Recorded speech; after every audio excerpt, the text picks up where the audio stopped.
Mom, where are you? I just got home from my night shift and I don't see you anywhere. You don't normally get up this early, do you? Huh? Who's that? Mom, are you okay? It's me, Calvin, your son. Calvin? Oh, Calvin, my dearest baby. Why are you texting me now? Shouldn't you be going to school now? Mom, I finished high school a week ago. I only need to attend the graduation ceremony in the next few days, so there's no need to go to school anymore. Oh, I see. Why are you texting me now? Shouldn't you be going to school now?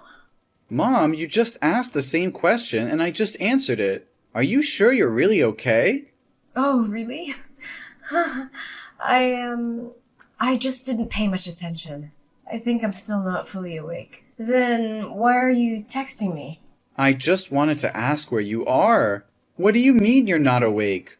Are you hanging out with some friends you made recently and getting drunk again? Well, it's almost the same thing. Mom, are you drinking on an empty stomach again? Seriously, I haven't seen you eat anything lately.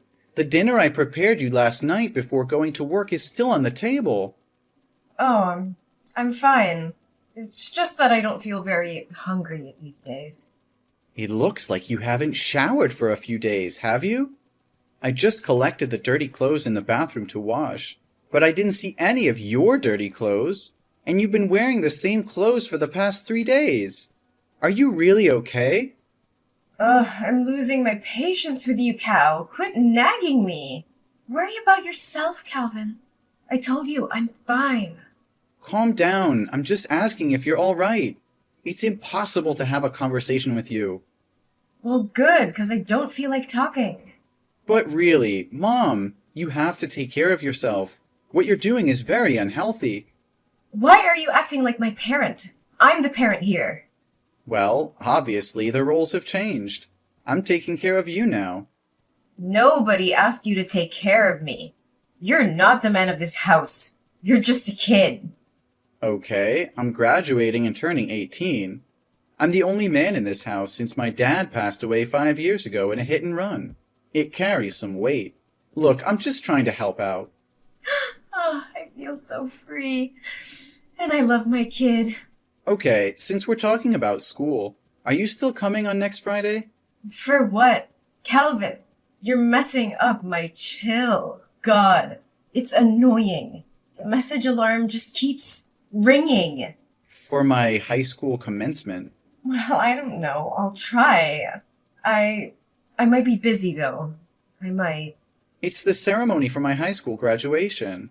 I have to give my valedictorian speech because I'm the honor student receiving a scholarship from a top university.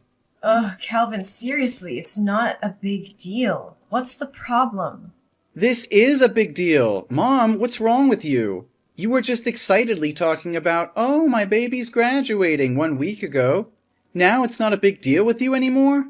Okay. Whatever you want. We'll talk about this after you get home. By the way, I just got my salary from my part-time job today, so I've saved up enough money to pay my tuition fees for the first year and still have some left over. So tonight, we're going out for a meal to celebrate. I'll treat. Oh, the college money thing? I was going to talk to you about that too. Oh, you don't have to worry. I've already saved enough money. Next year, I'll continue working part-time to earn more money for the next year's tuition. You don't need to worry about that. Oh my God, Mom, where's all my money? I just checked my money box and it's empty. What happened? Is there a thief in the house? No.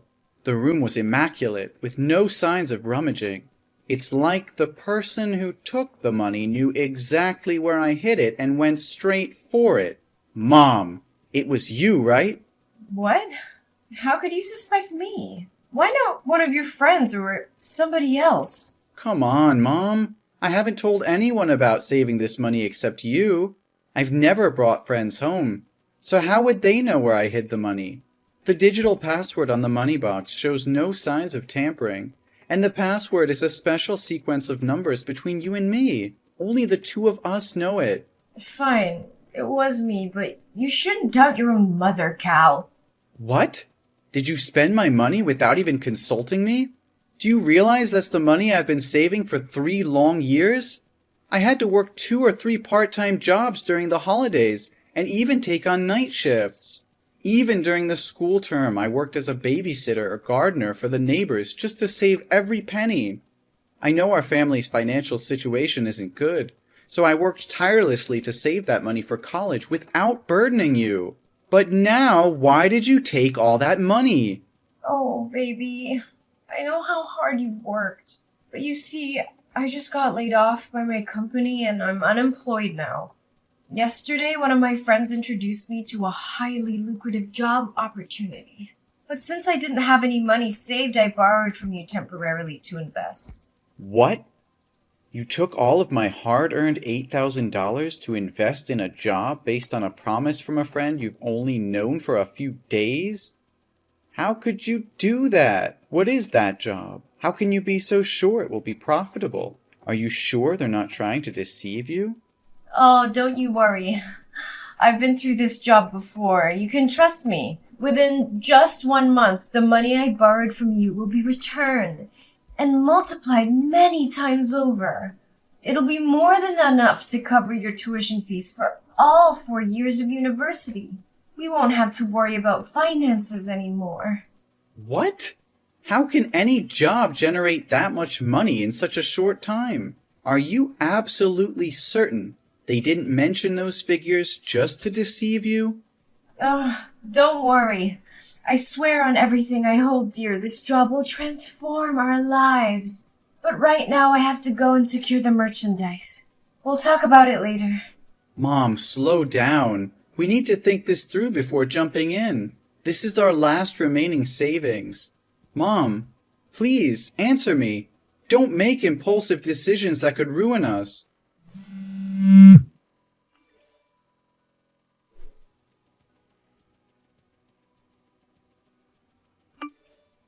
Hey, Cal. Have you delivered all the packs I asked for? My customers are placing more orders, so I need to go and import more goods to sell. It's incredible. It's only been 3 days and I've already doubled my profits. Yes, Mom, but I'm really curious. What are you selling that has so many people buying it at such high prices? Each small pack is worth a few $100s. And your customers, they make me really worried. I see students, elderly individuals, and even some rough-looking people with tattoos. Mom, why can't you tell me what you're selling? Since the day you started this business, you've always locked your room and never let me in. Isn't the packaging on the outside of the packs clear enough? Doesn't it say tonic for the soul? You can read, right, Cal? It's just something that brings happiness, comfort, and an escape from the harsh reality. There's nothing to worry about. The product is just quite expensive, so I lock my room to prevent theft. You're overthinking things. Mom, I'm not buying it anymore. I've checked all the pharmacies around here, but I couldn't find any such supplements. Besides, you don't have a pharmacy degree or any knowledge of chemistry to be selling medicine. Mom, let's be honest. What are you really selling? Also, the people I've been delivering to lately bear a striking resemblance to you. They all have needle marks on their arms, just like you. What are you talking about? Needle marks? You're spouting nonsense. Mom, there's no need to hide anymore. I've already seen it. These days, whenever I'm at home, you wear sleeveless tops or jackets, even in the middle of summer. I became extremely curious and suspicious, as if you were hiding something. Do you remember 2 days ago when I unexpectedly came home? You took off your jacket, but when you noticed me, your immediate reaction was to cover your biceps. But I saw it, Mom. I even found a needle stained with blood in the trash bin. You're being overly sensitive. Those marks on my hands are simply mosquito bites. Needles? Syringes? They certainly aren't mine. Some scoundrel must have thrown it in our garbage bag. Mom, are you kidding me? So now you expect me to believe that someone broke into our house just to throw a used needle in the trash? What kind of excuse is that? It's more absurd than anything I've ever heard. Ugh! Sometimes I wish you weren't so intelligent, Cal. Fine. I know that what I'm about to say will change the way you look at me for the rest of your life. You'll judge me, criticize me, and stigmatize me. I'm sure of it. Mom, what's going on? Why does it sound so serious? I promise no matter what it is, I'll always love you and stand by your side. Well, let's see. I'm an addict, Calvin. It's been going on for the past 3 months.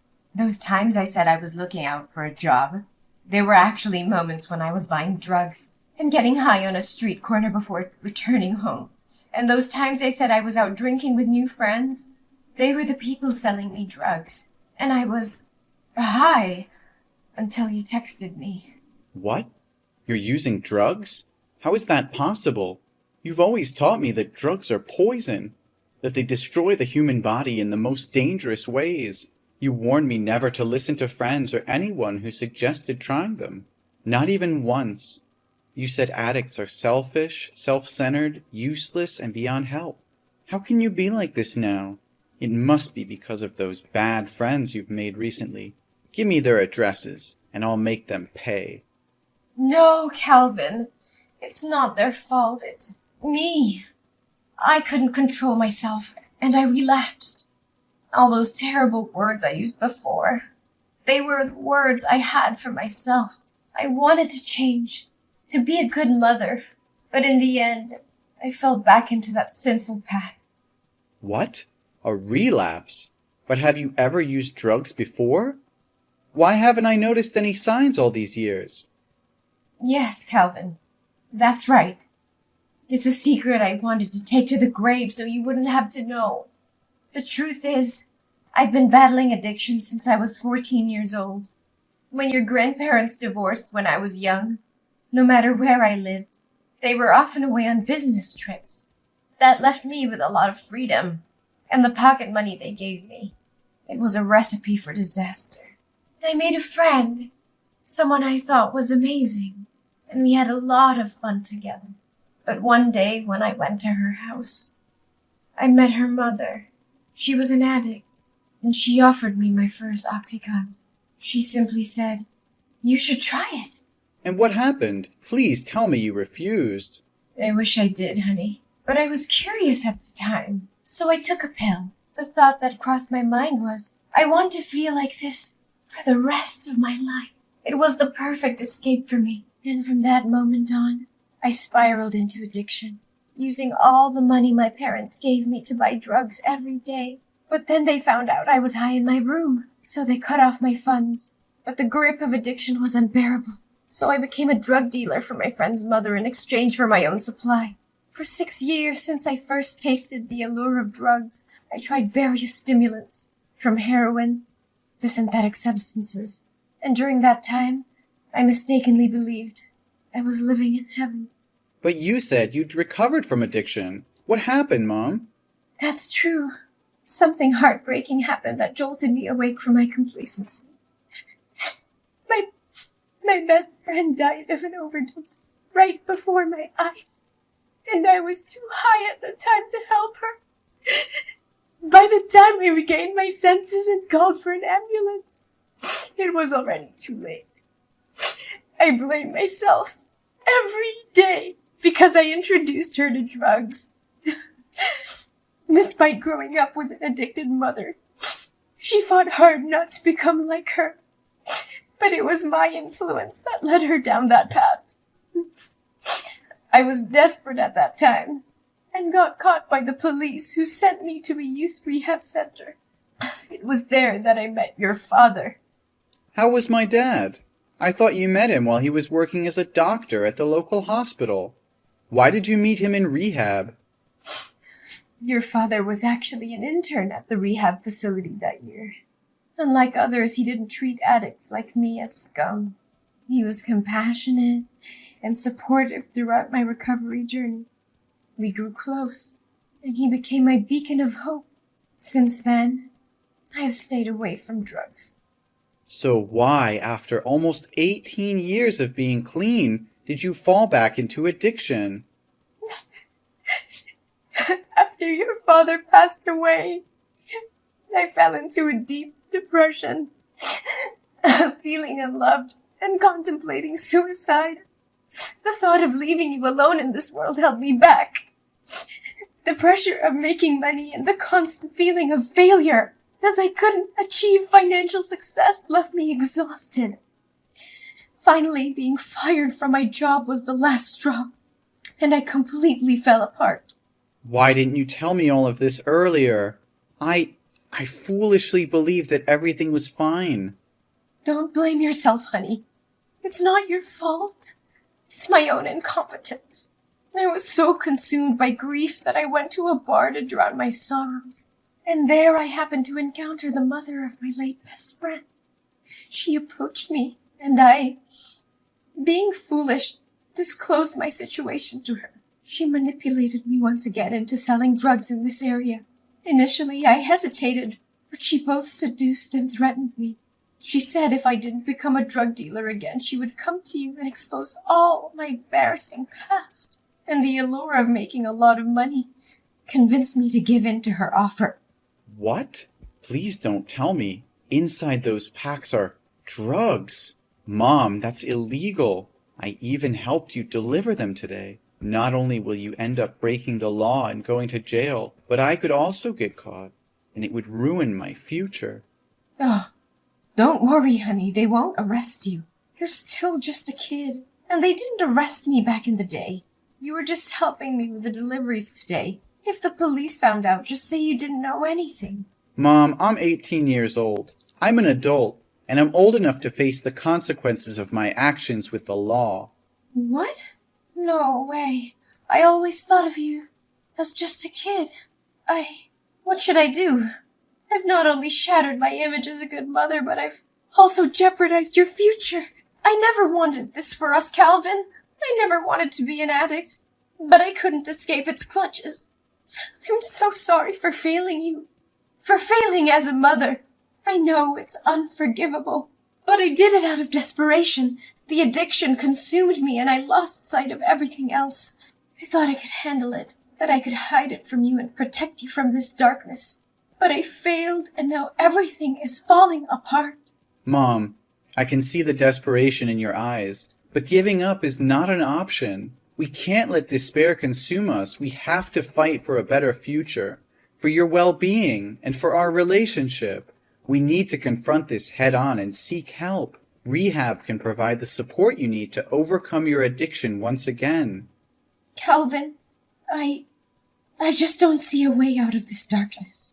The weight of guilt, shame, and the realization of the pain I've caused is crushing me. How can I ever face myself, let alone society? I know it feels overwhelming right now, but we can't let despair dictate our choices. We have to confront the consequences of our actions and seek help. It's the only way to break free from this cycle and find redemption. Redemption? Do you really believe it's possible for someone like me? I've betrayed everything I stood for, everything I taught you. How can I ever make amends for that? Mom, redemption is not about erasing the past or pretending it didn't happen. It's about acknowledging our mistakes, taking responsibility, and committing to change. It won't be easy, and there will be obstacles along the way, but it's a journey worth taking. But what about society? They will never forgive me. They will always see me as an addict, a failure, a burden to society. They view us as criminals, as failures. Even if I go to rehab, who will hire me afterwards? Who will give me a chance? I'll be forever labeled as an addict. How can I face their judgment, their scorn? Society can be harsh, Mom, but there are also compassionate people who understand the struggles of addiction. Besides, you still have me. I'll always be here and accompany you like my father did with you. We can find a path where you can heal and rebuild your life without constantly living in fear of judgment. I want to believe, Calvin. I want to believe that there's still hope for me, for us. I'll try. For you. For our future. Please help me find the way out of this despair. Mom, that's all I could ever ask for. Together, we'll find the help you need, the support you deserve.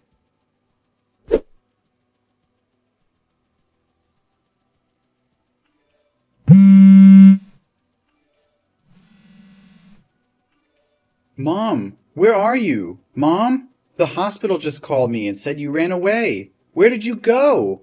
You just escaped death. Calvin, I'm sorry. I'm really sorry. I couldn't contain myself. I never wanted this, Calvin. I never wanted to go down this path again. But the pain, the emptiness inside me grew so intense that I found myself drowning in desperation. I thought I could handle it, that I could find an escape. And then the devil's whispers echoed in my ears, tempting me with false promises of relief. Why don't you just let me die of an overdose? Why are you trying to save my life? And now I have to live in humiliation. I don't dare see you again. Mom, please don't say that. Don't give up on yourself. I can't bear the thought of losing you. I'm scared, Mom. Scared of what might happen if I can't find you in time. You have no idea how scared I was yesterday morning. I was getting ready to go to school for the graduation ceremony when I heard a loud noise coming from your room. I felt so nervous, so I opened the door to check. The scene I witnessed still haunts me. You were lying on the ground with a needle in your lap, covered in vomit and foaming at the mouth. Your whole body was twitching, and it seemed like you'd passed out. I was terrified and immediately called 911. If I had left even a little bit earlier that day... Calvin, I'm so sorry for putting you through all this pain. I never wanted to hurt you.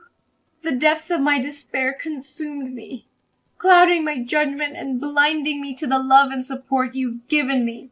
Mom, you're not alone in this. I know it's hard, but we can fight through it together. Your life is worth living, worth fighting for. I won't let you slip away into darkness. Please, let me help you. Help me? Calvin, I'm beyond help. I've let you down, failed as a mother, and now I'm dragging you into the depths of my own despair. I can't bear to see you suffer because of me. No, Mom, you haven't failed me. We all make mistakes, and I refuse to believe that this defines who you are. You're so much more than your addiction. You're my mother, the one who raised me, loved me, and supported me. I can't abandon you now, not when you need me the most. But Calvin, don't you see? I'm trapped in this vicious cycle. Every time I try to escape, it pulls me back in. I can't bear the pain, the shame, and the weight of my own mistakes. It feels like there's no way out. Mom, I can't just stand by and watch you carry this burden alone. The guilt and shame will eat you alive, and I can't let that happen. We have to go to the police together, confess everything, and reveal who provided you with those drugs. We can't let them get away with destroying our lives. No, Calvin! I won't let you sacrifice your future for me. You deserve a chance at a normal life, free from the consequences of my actions. I can't bear to see you suffer because of my mistakes. I'm already drowning in guilt, and I can't drag you down with me. You think I care about a normal life? Mom, all I care about is you. We're a family, and families stick together no matter what. I won't let you face this alone. We'll face the judgment, the discrimination, and the consequences together. I won't abandon you in your darkest hour. Calvin, you don't understand. Society will never accept us. We'll be branded as criminals, as addicts, and it will haunt us for the rest of our lives. I can't bear to see you suffer because of my mistakes. I want better for you, a chance to break free from this cycle of pain. Better for me? Do you think I'll ever be better if I abandon you now? We can't escape our past, Mom. It will always haunt us, no matter how much we try to hide. The only way to truly move forward is to face it head on, to take responsibility for our actions. You think there's still hope for me? Look at me, Calvin. I'm a broken, hopeless mess. It's too late for me, Calvin. I'm tainted, damaged beyond repair. But you still have a chance. You're young, talented, and full of potential. Save yourself and leave me behind. It's the only way for you to have a future worth fighting for. I'd rather face the consequences alone, no matter how severe they may be. No, Mom, I won't leave you behind. We're in this together through thick and thin. I can't imagine a future without you, and I won't let you give up on yourself.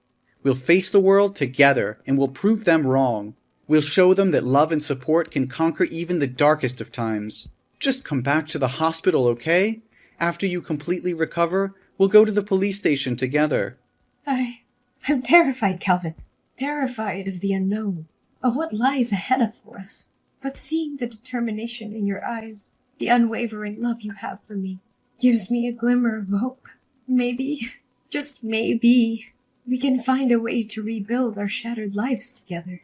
Let's face this storm, hand in hand, and never let go.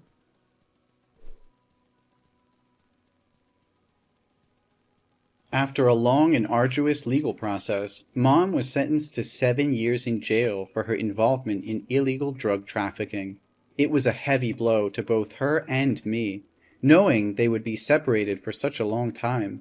However, there was a glimmer of hope amidst the darkness. During the trial, Mom made a courageous decision.